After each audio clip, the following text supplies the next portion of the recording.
गंवाने का परिवार में आज एक ऐसा धमाकेदार मोड़ आया जिसने पूरे घर को हिला कर रख दिया। जैसे ही दरवाजा खुला, रोमल की बीवी अचानक घर में दाखिल होती है और पूरी फैमिली के होश उड़ जाते हैं।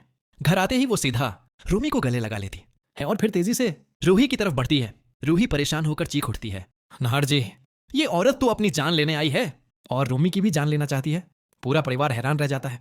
इतने में वो औरत गुस्से और दर्द से चीखते हुए कहती है, हाँ, मैं अपनी जान लेना चाहती हूँ, मैं खुद को मार डालूंगी। और उसी लम्हे वो अपनी बंदूक निकाल लेती है। घर में भगदड़ मच जाती है। जैसे ही वो औरत पीछे पलट कर देखती है, सामने रोमल खड़े होते हैं। रोमल उसे देखकर सकते में आ जाते हैं। ये तो मेरी बीवी है और ये बच्चा, ये तो मेरा बेटा है।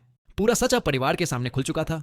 औरत अपने माथे से संदूर साफ करती है और ऐलान करती है, मैं अब रोमल के साथ नहीं रहूंगी, मैं उसे डिवोर्स दूंगी।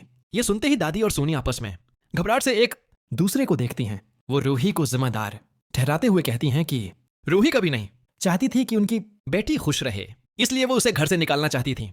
लेकिन उसी वक्त नहार गुस्से से बोल उठते हैं, रुक जाइए, रूही की कोई गलती नहीं है, सारा कसूर ही रोमल का है।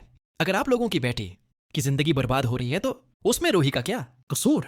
रतन भी नहार का साथ देते हैं और सख्त लहजे में कहते हैं, रूही बेकसूर है, इससे बलाउजा बातें मत सुनाए।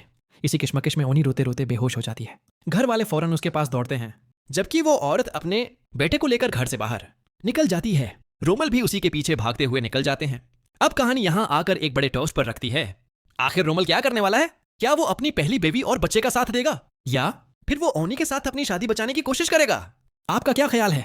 कमेंट में जरूर बताएं कि आप किसका साथ देना चाहेंगे।